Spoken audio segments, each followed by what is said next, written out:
LCK.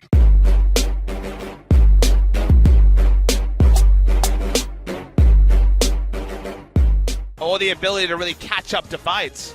So displacement can be super strong against Xayah from her doing damage in fights where she really struggles, is staying in them. And despite the look at the, it was good. It felt like every Call of Duty campaign put together. That's an insult. Well, that's going to be a flash knock-up here coming through from Umti. Kuro's still going low. One more hit would do it. He's got the ultimate, the Void Rush. Takes him down, first blood over. Wow, and look at the builds from Afreeca. Marin, Rod of Ages. Kuro, Rod of Ages tier. That's where it takes damage. Some sick damage. Now they're coming through. Umti getting ready to join in. Doesn't have the tunnel to make it over the wall, but might not even need it. His spirit goes very low, and the final Mantra Q will take him down. Kuzan now with the tether. They won't be able to get in on top. Coming in, Marin style. Yeah, Marin wrapping around the backside. Kuzan here. Body slams forward. Not going to find Kuzan. Pins him into the wall, and Spirit does land that Sonic Wave to go in for the Resonating Strike. Kuzan going low. Can he get a shield onto himself in time? Looks like it's still not going to be enough, as he will fall. Afreeca Freecs finally put a kill on the board. Won't be able to do so as the Chain of Corruption does come out from Teddy, locking them in. Kuzan used to stand aside on the W and gave the snare over to Marin. Oh yeah, that's going to be the explosive cast. Just pinned into the wall, even with the slicing maelstrom. The stun's not going to be enough. Kramer puts a second kill on the board now for Afreeca. One for him, one for Spirit. Was the fight that Afreeca wanted? Only one kill, but then turns to the Mountain Drake. Oh, that was damn close by Kuzan. Doesn't come up with the steal. Spirit didn't want a minimum from what was a there you go, great situation for them. They will get this inner turret, but they're looking for a game breaker, and they don't get that in that scenario. Pushing forward, looking for Kramer. Snowflower right in on top of him, headbutts him back in. Pulverize coming through. And that's just going to be the first one going down. Teddy, as the goal gets picked up here for Kuro. Umti dangerously low. A couple more shots from the Baron would take him out. He has to hightail it. Now Afreeca, they're just going to go ahead and start this one up. Snowflower, I mean, had the engage, had Kramer. What you would have thought would be dead no rights, but just could not find the lethal damage. And now it's going to be Baron going over to Afreeca Freecs. They thought they had the pick, but the rest of Afreeca was there looking for another pick. Speaking of, onto Kuzan. No ultimate for Marin. Cast, so it seems like he might be able to walk out of this one with his life. Spirit goes forward, helps take down Snowflower. Another kill over to Afreeca. And it looks like they'll be able to catch him. Yep, he even hit the ult. Very nice. Bro. All right, just going to be the solo kill. Uses cleanse, just a party cleanse there. Had some more turret, so they tied that up. And now they're looking for an Elder Dragon, so two buffs, not the greatest, but Cloud and Mountain going to be amplified. I like to feel like Afreeca Freecs will always play at minimum a certain percentage of a perfect game. So far they've had two true perfect games, but there's always little passages of plays, especially in Killable in this game. With the Gargoyle Stone Plate, he doesn't give a care in the world. Ixu, we'll see how far the Lightning Rush can take him this time. Will juke out, not get popped up by that Glacial Fissure, but he'll still die. Kramer just does all the damage. That was his... They're looking for maybe a pick out of the jungle, or maybe they're all just clumping up to get bodied by the Afreeca Freecs. They leap forward, get the slow in on to Teddy, looking for those concussive blows. It's knocked back up the lane a little bit there by the explosive cask as Spirit goes forward, looking for Snowflower. He's just going to take it out. Kramer yet again finding the kill. Delayed double for him. Turret will be broken. Inhibitor now exposed. Afreeca can just do whatever the hell they want in the base of Jin Air at the moment. Force their way, as you say, to their first inhibitor of the game, feeling like maybe they can be the ones to pick up the Baron with the lower health bars from Afreeca. Well, Umti is walking in. He's just going to be face checking, and well, he's going to die as Kuro finds the kill. So no more smite. TP coming through from Ixu. He tries to join in the fight. The slicing maelstrom is not available. Petrifying Gaze connects onto him. He'll get popped back by minimal capitalization here from the side of Jin Air. They will be sticking around trying to kill this though. Kuro still able to walk up and wave clear. Well, Snowflower yet again going in. Three-man Pulverize does come through, but Kuro's still alive. Kites his way back in underneath the turret. Now they're trying to turn this thing around.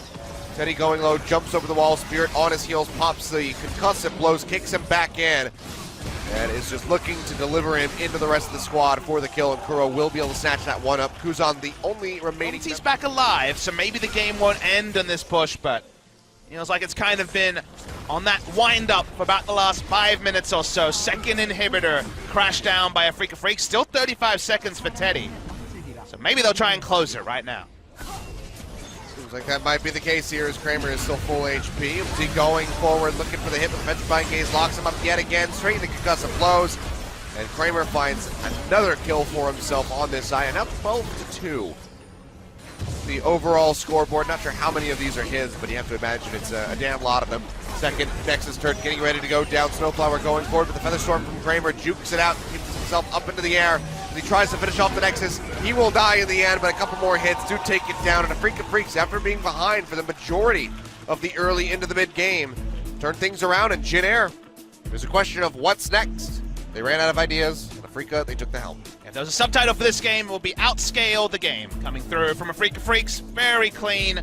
Went for so many stacking items, anyone, an analyst from Season 3 could be transported into this game and know what was going to happen, and yet Jin Air seemed dumbfounded when they got in a very decent spot in the early game, did what they needed to do, and then kind of just fell apart, didn't take any more advantage. The Rod of Ages power spike, the Ceres Embrace power spike, everything happened on the side of the Afreeca Freecs, and then the better team fighting comp work with the item scalings. So surprising, Achilles. I just imagine D-Man casting this and just, screaming, "I do not believe this." I think he would have very much believed this. Yeah, I think it's pretty straightforward there. He would have held his disbelief. Maybe you would say, "I very much believe this."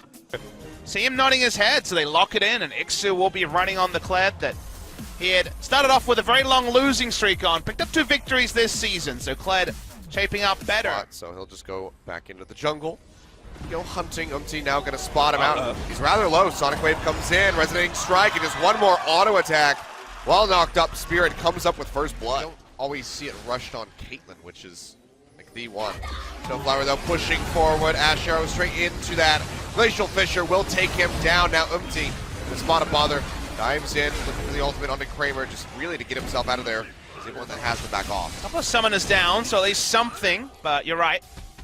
And launch it in mid lane. How much of this mid lane turret can they get? They don't have Mara in there. And they can't Teleport really push coming up in. For this one. Yeah, Ixu coming around the backside, throws out the charge, hops in straight in onto Kuro, pulls him back in as he goes low. Shield helping to keep him alive now. Tucson with a turnaround. Does land that Glacial Fissure, popping them up, but he'll get Petrifying Gazed on. He'll go down. They turn in, find Spirit as well. One answering kill coming out from Kuro and Kramer as they take down Umti. Rift Herald does go ahead and claim the turret. The 2 for 1, and okay. All right, Ixu. He's feeling better about himself. He's got Skull again, but for how long? Charges forward here. Equalizer getting a bit of damage in it. He's about to get dismounted as Spirit does arrive. Tempest will take him off as he tries to run away, but Spirit has a Resonating Strike, takes him out, and Kuro was on the backside. Just it. They invest enough members. Turret's already low. There should be another turret, but the teleport. Yeah, TP coming in from behind as Ixu looks to join in the fight. They know you're there, by the way. Maybe the 4-4. He's still sitting in there, waiting for Kuzan to collapse in a bit closer. Charge comes through, locks in onto Kramer, who will flash away, but the bear trap on a rope as there pulls it back in. Meanwhile, on the front side of the fight, that's going to be Snowflower going down as Kuro finds the first kill. Big equalizer thrown in straight on top of Jin Air. 2 kills picked up. Umti lunging forward with the Void Rush, not going to be able to come up with anything at all. Double kill goes over to Kramer, and now Jin Air complete. Them showing great understanding of their champions in the same engagement. And the 2 of them, the equalizer and also Marin just taking out Snowflower at the start of the fight. They'll be able to turn onto Baron. They open up a gold lead, and Afreeca Freecs, that 2-0 may not just be a blip in the memory. There might actually be 2 for them in 3 matches because wave clear is happening because he's the only one that really provides any. But also try and engage, which clearly they're opening up Kuro. Big gravity field comes out, locks in 2 as Kuzan already goes low, and he might not even get the chance to kite out of here. Equalizer thrown down yet again. Perfect positioning from Marin, and they will just sweep over Jin Air. Jin Air decides to have a party in the Chaos Storm for some reason. Equalizer also. It was a long party, it turns out. No, poor Everyone Teddy. burns alive. Fox comes down, not going to do a damn thing. He goes down as Spirit finds the kill. Snowflower will be chased in, and honestly, I mean, it's very short death timers, but could this just be the end of the game? They have the Baron-empowered minions Yeah, here. they have the Baron buff for over 50% duration. I think the game's just over, Achilles. Good lord, well, just in a matter of minutes, Afreeca Freecs turn everything around. Marin starting to tank things up just to get this going. First one to spawn will be Umti in 4 seconds, but you have to expect that he can't do a damn thing about this one. 27 minutes just about on the clock. Afreeca Freecs, after a turnaround victory in game 1, just completely stomp out Jin Air. from one fight. Yep, I mean, there was two. The last one kind of accelerated the game. It seemed like you were already getting that there. was when the stomping began. Definitely. The second fight where Kuro just said, okay, I'm standing to attention, put down the gravity field, put on the Chaos Storm. 4 people took about 5 ticks of it. They just walked into it all. They were having a party, Achilles, so like, this is cool, I guess. Then the equalizer was there when they tried to leave the party. You know? And then the game was over. The game turned very, very quickly over this particular game. To me, the MVP probably has to be Kuro, who, you know, played Victor as he often does, and it was a return to Rock's Victor, so that's a good time for Afreeca Freecs. Good job overall there. Didn't look to pull it to the late game, just pulled the trigger, and it was the wrong trigger. It was a self-inflicted ending of the game at 26 minutes, you'd have to say. They could have tried to...